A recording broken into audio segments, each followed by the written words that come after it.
સિહોરના જાંબાળામાં ગેરકાયદે ખનન મુદ્દે હોબાળો, આંદોલનની ચીમકી.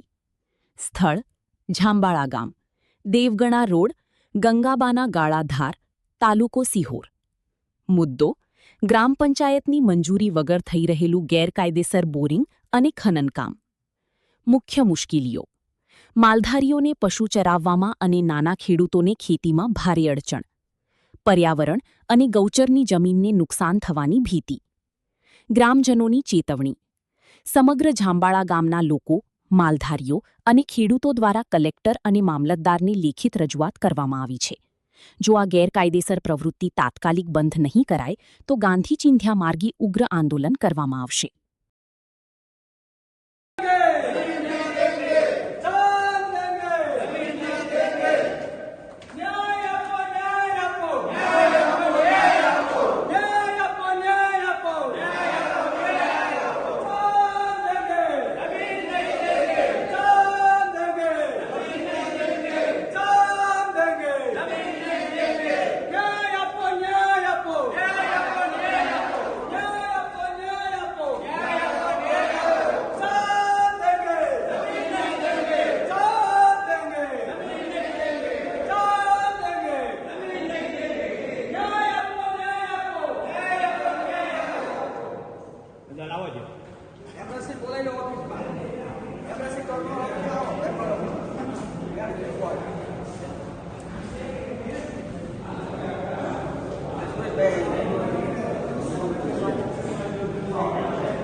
ઓકે, આપણા પ્રશ્ન સાહેબ, અમારા જાંબાળા ગામની અંદર એક બ્લોક પડી રહ્યો છે. એ બ્લોકની અંદર 3 કિલોમીટરના કાર્ટેર એરિયામાં આવતો નથી. અમારા ગામથી 1 કિલોમીટર દૂરે થઈ રહ્યો છે. અગાઉના ભડિયા છે એમાં અમે બહુ કષ્ટ ભોગવી રહ્યા છે. ત્યાં બ્લાસ્ટ થાય છે ને અમારા મકાનના તીકડા પડી રહ્યા છે. અને જો આ ભડિયું થાય ને તો અમારા માલધારી સમાજ અને અમારો ખેડૂતને રોડ ઉપર આવ્યો છે. એટલે તાત્કાલિક આ બંધ રહેવો જોઈએ. નહીં રહે ને તો અમે અમારા પશુધન લઈને અને આપની ઓફિસે રહેવા આવી આવશું. ત્યાં અમારી પાસે રહેવા વ્યવસ્થા નથી. અમે અમારા પશુધન ક્યાં લઈ જઈશું? અમારા જે ખેડૂતો છે એના જે રસકણો ઉડી રહ્યા છે, હાલ આપ જોઈ શકો છો એના જે રસકણો ઉડી રહ્યા છે એ રસકણોના કારણે અમે ખેતી પણ નથી લઈ શકતા. અમે ત્યાં હશું ને અમારા જાંબાળા ગામની અંદર ફુલાવર કોબી બહુ થાય છે. ફુલાવર કોબી ખેડૂત ઉતારે ને પછી ધોઈને વેચવા જાય છે. હાલ પરિસ્થિતિ આવી છે. આ ત્રીજો પોઈન્ટ થશે ને તો અમે રહીએ કોઈ પરિસ્થિતિ નથી. એટલે કાં તમારે ત્યાં પોઈન્ટ કરવો હોય તો અમને રહેવાની વ્યવસ્થા કરી દેજો. અમે જાંબાળા ગામે રહેવા આવશું. અમારી સરકારમાં આપના મારફતથી તાત્કાલિક રજૂઆત થાય અને ત્યાં જે અંદર બોર થઈ રહ્યા છે એ તાત્કાલિક બંધ રહે. આપ સરકારને વિનંતી પોગાડવા માટે તાત્કાલિક કરવો પડે.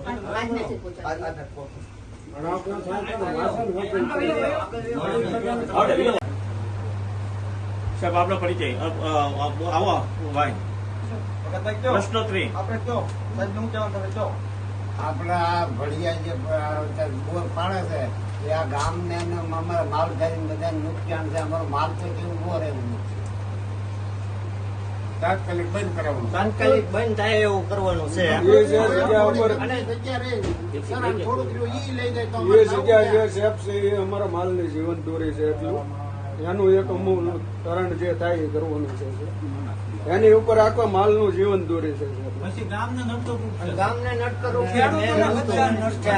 વાસણ મૂકેલા હોય પડી જાય એવા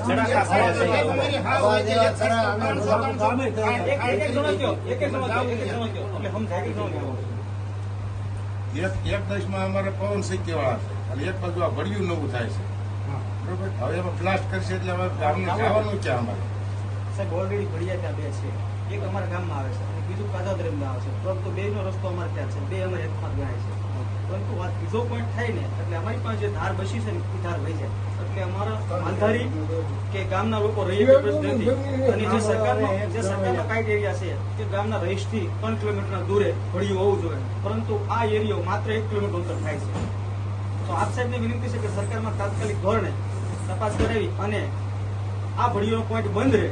નહીતર અમે માલઢોર સાહેબ લઈ અને અમે આપની ઓફિસે વહી આવશું. ત્યાં અમારી પાસે વ્યવસ્થા જ કઈ વ્યવસ્થા નથી સાહેબ. એક સાઈડ બ્લાસ્ટ મકાન કરાવી પડી દીધું છે. મકાનને તીરડા પાડી દેશે અને હાલમાં પણ ત્યાં બ્લાસ્ટ થાય છે અને તીરડા પડેલા છે. જ્યારે તમે વિઝિટ બાબતે જોયું બાળકો જો સાહેબ ભૂકા હોય તો ગધડા જેટલો આવે સાહેબ. પ્રદૂષણ એટલું થાય છે સાહેબ. 5 જગ્યા ભાઈને વાડી રહેવાતું નથી એટલે તો માટી ઉડે છે. એટલે માટે ઉડે કે કોઈ સુવિધા જ નહીં છે. ભણવામાં તકલીફ થાય છે. માણસને શ્વાસ લેવામાં તકલીફ પડે. ઈ સાહેબ જે છે ને એક ગંગાબાની ધાર તરીકે જે ઓળખાતી એક ધાર છે અને એ ધારે સાહેબ છે ને પશુપાલકોને માલ ઢોર ચરાવવા માટે એક જ ધાર એક જ વધી છે. વહેતી છે. એટલે આ લોકો ત્યાં છે ને અત્યારે બોરિંગ નું કામ શરૂ છે એટલે ઈ તત્કાલ સાહેબ ઈ કામ અટકાવી દો ને અને કોઈ પંચાયતની કોઈ પૂર્વ મંજૂરી લીધી નથી. એટલે જે હોય કોઈ- પૂર્વ મંજૂરી હોય તો અમને સાહિત્ય ભોગવવું બરોબર. કઈ પૂર્વ મંજૂરી કોઈ અમે સાહિત્ય અમને આપવું. કલેક્ટર આપણા નંબર ત્યાં કરશું. કોણ દેવું ચાલો સાહેબ હાલો કોણ તમારા પાસે? નામ બોલો એક વખત પેલા આખો વિડીયો લઈ લો. કોણ બોલ ઠેક રામ અહીંયા છે. ફોન બંધ કરી વાલા હા લ્યો ભાઈ ફોન કરો. હા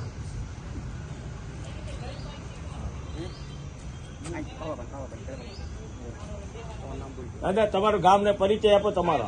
મારું ગામ જાંબાળો હા, વાઘાભાઈ. શું પ્રશ્ન છે?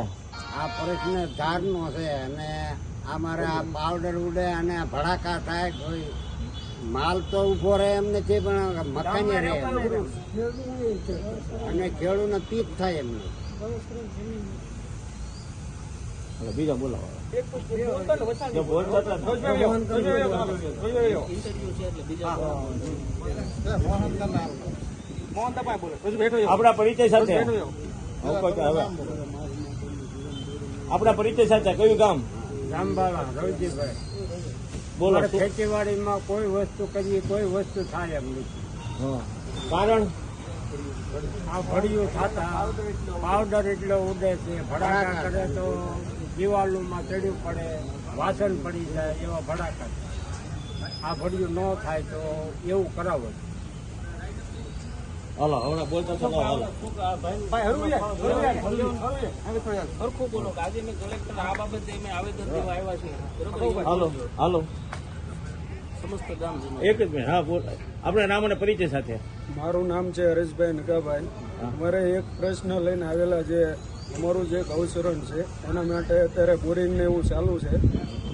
એ જે જીવન દોરી અમારી એક જ છે જે ગૌચરણ છે એ માલ માટેનું અમારું એક ગૌચરણ છે એ એક વહેલી તકે બંધ તકે એ રીતે અમે આવેદનપત્ર છે કલેક્ટર સાહેબને આપવા આવ્યા છીએ. એનું વહેલી તકે અનુકરણ આવે એવું થાય એવું કરે સરકાર છે. ભાઈ તમે બોલ ના ઉભા રહો ક્યાં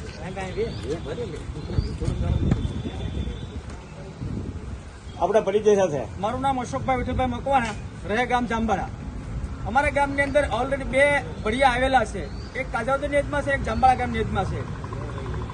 હવે ત્રીજો પોઈન્ટ થવા જઈ રહ્યો છે. એ ત્રીજા પોઈન્ટની અંદર અમારો એ જ વાંધો છે કે અમારી પાસે થોડું ગૌચરણ બચ્યું છે. એ ગૌચરણ અંદર ભડિયાનો પોઈન્ટ થાય તો અમારો માલધારી સમાજ, અમારા નાના ખેડૂત અને ત્યાં રહીશો ક્યાં જાય? અને એ ખેડૂત જે થવા જઈ રહ્યું છે ભડિયું એ પણ સરકારી ગેરબંધારણીય છે. સરકારના પરિપત્રમાં ચોખ્ખું સ્પષ્ટ લખેલું છે કે રેસિડેન્ટ એરિયાથી 3 કિલોમીટરની બહાર ભડિયું હોવું જોઈએ.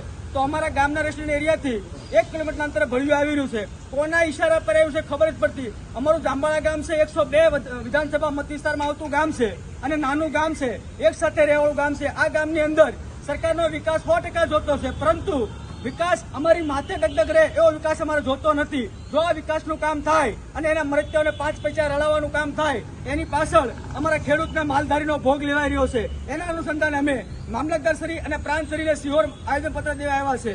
આવનારા દિવસોની અંદર જો આ બંધ નહીં રહે તાત્કાલિક ધોરણે તો અમે અમારા પશુધન લઈ અને મામલતદાર કચેરીની અંદર આવવાના છે. વંદે માતરમ, ભારત માતા કી જય, જય જય ગીર ગુજરાત. વાહ.